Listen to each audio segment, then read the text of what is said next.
for joining me. Thank you for watching my YouTube videos. Thank you for subscribing to my YouTube channel. And thank you for the comments. Thank you so much. I appreciate, and I know that Lord is gonna help us, and we are gonna be consistent. It's gonna give us life. And as we share these stories, we're gonna make a big difference. We're gonna inspire, we're gonna motivate people, we're gonna influence and be all we can be, all I can be, 24/7, 365.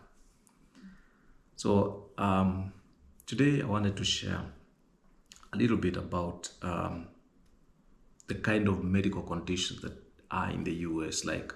So we have the criteria for classifying medical conditions. In Africa, more specifically Kenya, we have a class of diseases that most people die from, top 10 conditions that are so common. You're talking about the most cause of death in all populations. So that list is different from country to country.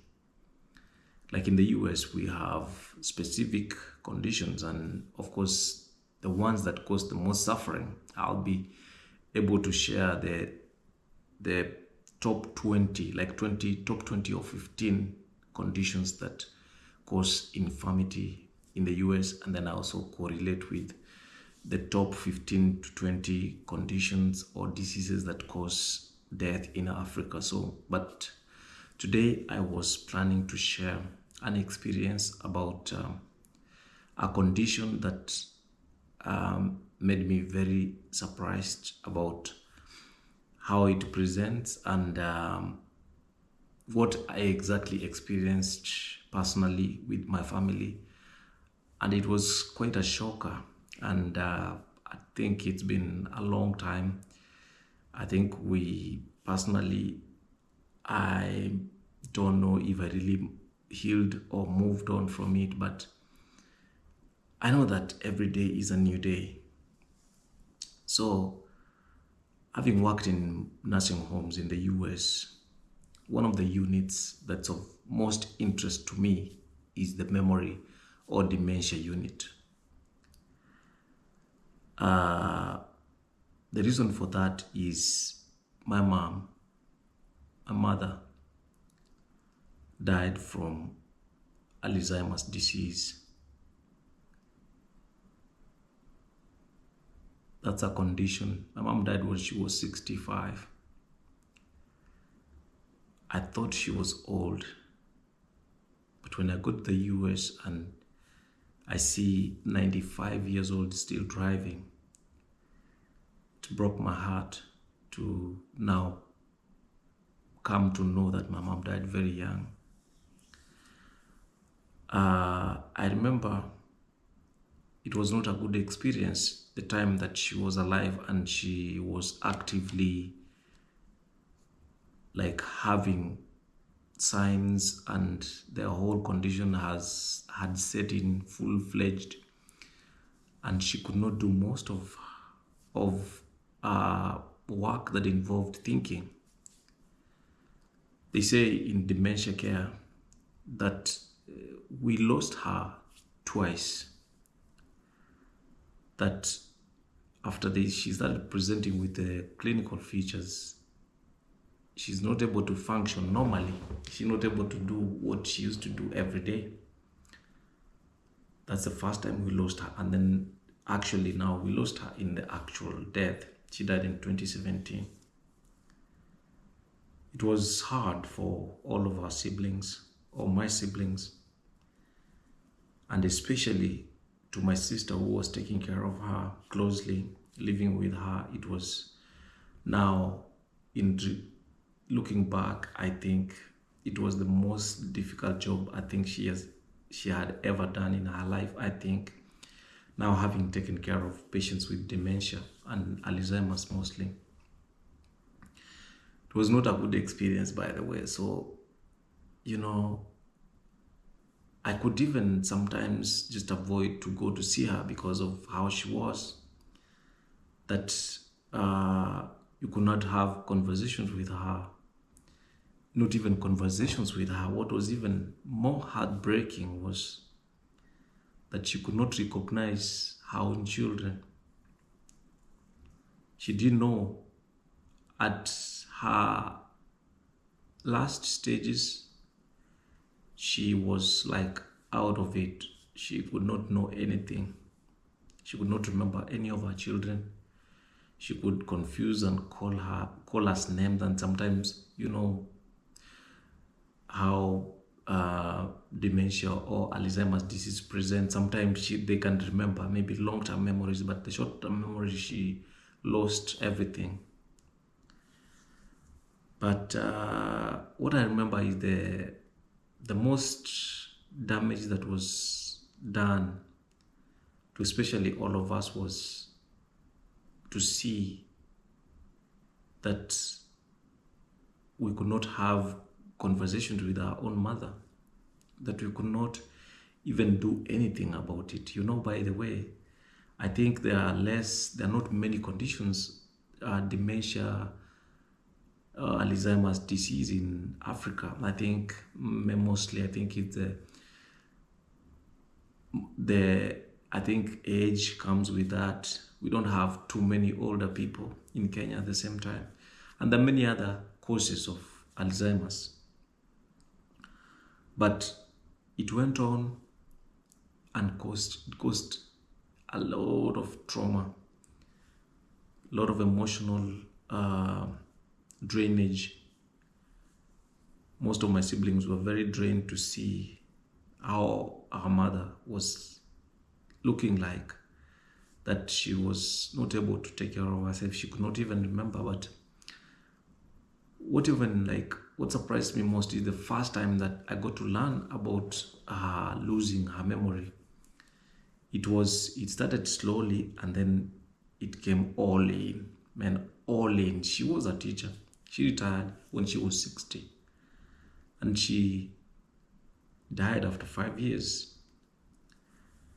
But I remember what was so heartbreaking was when my father broke the news to me and my siblings.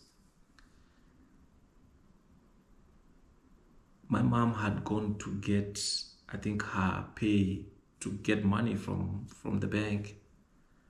And she went for lunch. She used to go and buy herself lunch in one of the restaurants in town. And I think my dad realized that she was losing money. So people were taking advantage of her, and they would not give her change. They would confuse her and take all the money, you know. And it was unfortunate because even the amount she could withdraw from the account and then the amount she could spend in shopping, she could not even remember most of the shopping items. She could leave them at the check-off counters, and it was really distressing. It was distressing. Like some of the happenings, what exactly happened afterwards was really very traumatizing. And you know, when I look back, I don't even want to remember about that experience because it was nasty, bad experience, because we had not had training on how to manage a patient with Alzheimer's or dementia, like memory loss. I think for her, it was cutting across in the family. I think it was hereditary because my grandfather also had the condition. And it was really sad because none of our siblings, including me, registered nurse, we don't have active trainings on dementia in Kenya to train families on how to take care of their loved ones who are suffering from dementia. I don't even remember ever administering dementia, the medicines in the hospital. And the fact that maybe, I don't know if it's awareness or testing that is not done, or maybe people don't live for too long to really get to exhibit clinical features of dementia, but the fact is that it's a rare condition in Africa, and especially in Kenya. There are fewer people who experience it, who experience that. Of course, there is awareness. I don't think there's too much awareness, but what are the gaps is sometimes I'm not able to figure out, because I usually like facilitatively try to forget about the whole thing about dementia, because of the turmoil and the trauma that we went through. But all in all, like, I believe that we can do more awareness about this condition, so that, and then also you can have like family members do online trainings on dementia care and management, because I think most of the struggling will come with care provision and care fatigue, where the family or the care providers get exhausted from dealing with a dementia patient. Needs training, needs instructions, needs like experience on how to handle a demented patient. But man, it was not a good experience for us, and I want to wish that we can create more awareness about this condition, and then have families who have their families members suffering from this disease to get special training, or the training about dementia care and management, and in so doing, then they can reduce care fatigue and care distress, because in the end I think it causes a lot of suffering and a lot of turmoil, and the experience is not so good. So guys, just wanted to share this, and maybe you can take questions. If you have any question, just ask and make comment. If you want any answers. Now I think I'm now trained on management of dementia patients, dementia care, the type of treatment that is given. I think I'm good to go now. At least I'm able to take care of our dementia patients. But the experience I remember about what my mom experienced was not a good experience. It was very distressing and depressing.